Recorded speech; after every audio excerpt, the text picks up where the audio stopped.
Assalamualaikum warahmatullahi wabarakatuh.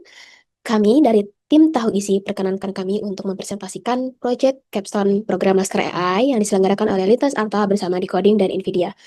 Kami membawa sebuah proyek atau produk bernama Tahu Isi, yaitu kepanjangannya Tahu Isi Nutrisi. Dengan tagline, scan dulu, tahu dulu. Kami, tim Tahu Isi, dengan ID LAI25SM032, terdiri dari saya sendiri, Nurul Ashrifah, Kak Hardianto Tandiseno, Kak Yosia Aser Chame, dan Kak Era Syafina. Kami berangkat dari data bahwa penjualan makanan dan minuman kemasan di Indonesia per 2022 mencapai angka 37,5 miliar US dollar. Dan ternyata 94,3% konsumen di Indonesia mempunyai kebiasaan membaca label produk pangan kemasan yang masih sangat rendah.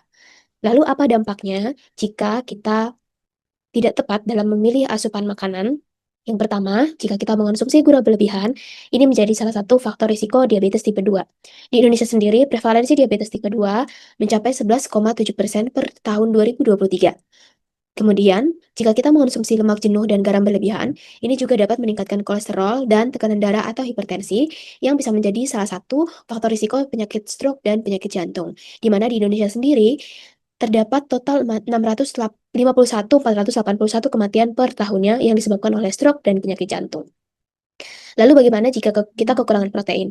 Berdasarkan data Survei Status Gizi Nasional tahun 2022, salah satu dampak dari kekurangan protein adalah stunting di Indonesia dengan prevalensi yang mencapai 21,6%.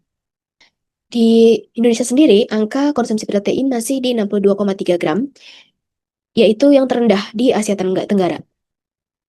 Dengan tren dan data masalah di atas, kita kemudian merumuskan target pasar dari produk ini, yaitu pertama masyarakat urban dan profesional muda usia 20-40 tahun. Di mana kita ketahui bahwa masyarakat urban atau di perkotaan lebih banyak mengonsumsi makanan berkemasan. Kemudian kedua adalah penderita penyakit kronis atau komorbid seperti diabetes, hipertensi, dan kolesterol yang memerlukan perhatian lebih dalam asupan makanan mereka. Ketiga adalah orang tua muda atau keluarga muda yang biasanya memperhatikan nutrisi makanan anak-anak mereka. Kemudian yang terakhir adalah individu yang menjalani diet atau gaya hidup sehat. Kami mendapati penelitian yang serupa dengan proyek akhir kami dengan judul artikel Implementation of Tesseract OCR and Bounding Box for Text Extraction on Food Nutrition Level yang dibuat pada tahun 2024 dengan tujuan utama untuk melakukan ekstraksi teks pada tabel nutrisi makanan kemasan dengan menggunakan teknik object detection dan juga teknik OCR dengan menggunakan library Tesseract OCR. Berdasarkan hasil penelitian ini, terdapat dua komponen yang belum terpenuhi. Yang pertama yaitu implementasi text summarization yang bisa juga digunakan dengan menggunakan Vertex AI untuk bisa mendapatkan kesimpulan dari hasil ekstraksi teks kepada pengguna dan juga implementasi langsung hasil pemodelan ke dalam aplikasi ataupun web. Sehingga kami menawarkan solusi membudayakan hidup sehat dengan memperhatikan asupan makanan, di mana melalui aplikasi kami memungkinkan untuk melakukan scan tabel nutrisi pada makanan kemasan, lalu kemudian akan menghasilkan hasil ekstraksi teks berupa informasi kategori gula, protein, lemak, dan garam yang tergantung berdasarkan standar kesehatan dari WHO. Hasil ekstraksi ini kemudian akan dirangkumkan dengan narasi yang mudah dipahami. Untuk datasetnya sendiri, kami secara internal group mengumpulkan dengan memfoto kemasan makanan dan minuman di supermarket dan retail.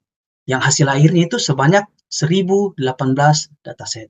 Dan untuk metodologinya sendiri, kami membaginya ke dalam 3 fungsi utama, yaitu menggunakan TensorFlow untuk melakukan objek deteksi pada tabel nutrisi di makanan ataupun minuman kemasan, teknik OCR untuk melakukan ekstraksi teks pada tabel nutrisi itu, dan juga yang terakhir yaitu Vertex AI untuk deskripsi naratif dari hasil ekstraksi teks yang telah dilakukan sebelumnya. Di sini ada beberapa fitur yang kami tawarkan, yaitu user dapat melakukan unggah gambar atau ambil gambar melalui kamera perangkat mereka masing-masing.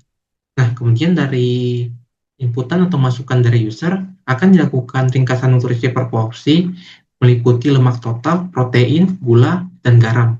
Nah, kemudian dari data tersebut akan dilakukan analisis yang lebih mendalam atau komprehensif menggunakan Vertex AI.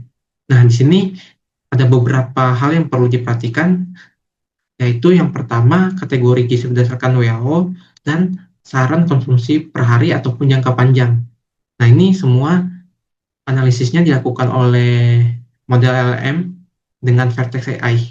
Nah, kemudian di sini ketika training kami juga melakukan atau mengamati hasil dari beberapa matriks. Yang pertama total loss, ini untuk melihat seberapa rendah loss yang dihasilkan ketika pelatihan. Kemudian ada learning rate atau kecepatan pembelajaran dari model ketika training. Dan terakhir ada step per second, ini untuk menghitung seberapa lama satu step dikerjakan. Nah, bisa dilihat bahwa rata-ratanya ada di 1,1 detik. Kemudian yang terakhir, dari model yang sudah dilatih, kita akan melakukan evaluasi matriks.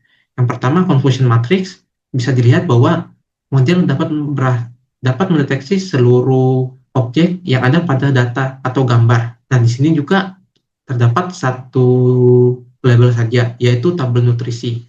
Nah, kemudian ada performance matrix, ini diambil dari confusion matrix.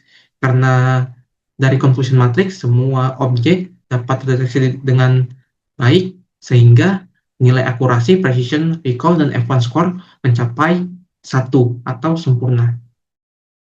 Kali ini saya akan mendemokan secara langsung cara penggunaan web tahu isi. Nah, pada kesempatan ini saya akan melakukan scanning pada produk susu kemasan. Kita buka webnya, kemudian ambil foto. Nah, ini kita lakukan scanning ke box informasi nutrisinya dan tunggu beberapa saat hingga hasilnya keluar seperti ini. Nah, di sini ada informasi gizi, ringkasan gizi untuk setiap porsi atau persajian. Kemudian ada analisis nutrisinya. Di sini merupakan kategori perkandungan berdasarkan WHO. Kita juga mendapatkan informasi apakah kandungan ini aman untuk dikonsumsi jangka panjang. Dan terakhir, web ini memberikan saran untuk konsumen. Untuk kembali men-scan kemasan, kita tinggal mengklik tanda reload di atas ini. Rencana pengembangan proyek. Di sini kita membagi ke dalam beberapa fase yang jelas dan terukur dan berfokus kepada beberapa pengembangan, yaitu yang pertama, kita akan melakukan pengembangan model dan fitur AI, yang dimana itu berfokus di bulan Juli sampai Agustus. Kemudian kita mengembangkan fitur web dan testingnya di bulan Agustus sampai September dan juga November. Kemudian kita akan melakukan pengembangan mobile dan testingnya di bulan September sampai November. Dan juga tidak lupa maintenance web, yang dimana performa web ini dijaga secara konsisten selama 6 bulan. Dan akan melakukan deployment yang di bulan November sampai Desember. Jadi di sini kita akan meluncurkan aplikasi di Play Store dan menyiapkan rencana keberlanjutan serta monitoring performa. Selanjutnya, rencana pengembangan proyek pada anggaran. Nah, beberapa komponen yang kami anggarkan untuk keberlangsungan proyek kami 6 bulan ke depan yaitu ada model AI pre-processing, kemudian ada web developer dan maintenance, Flutter apps, testing internal, dan yang dimana testing internal ini terbagi dengan web dan aplikasinya, sosialisasi platform, cloud service, domain dan web hosting dengan total anggaran akhir sebesar 46.600.000.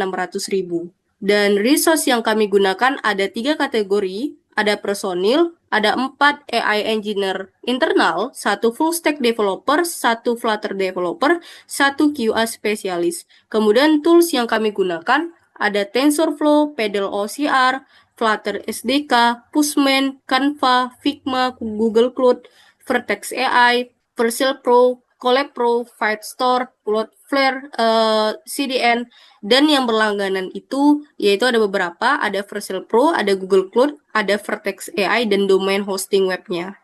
Baik, itu tadi pemaparan dari kelompok kami untuk Project Capstone Laskar AI 2025. Harapannya, dengan Project Capstone kami ini, yaitu tahu isi, dapat memberikan dampak positif, terutama untuk meningkatkan kualitas hidup dan kesejahteraan masyarakat Indonesia dengan memperhatikan asupan makanan. Jangan lupa, scan dulu, tahu dulu. Karena tahu isi makananmu bisa menyelamatkan hidupmu. Assalamualaikum warahmatullahi wabarakatuh.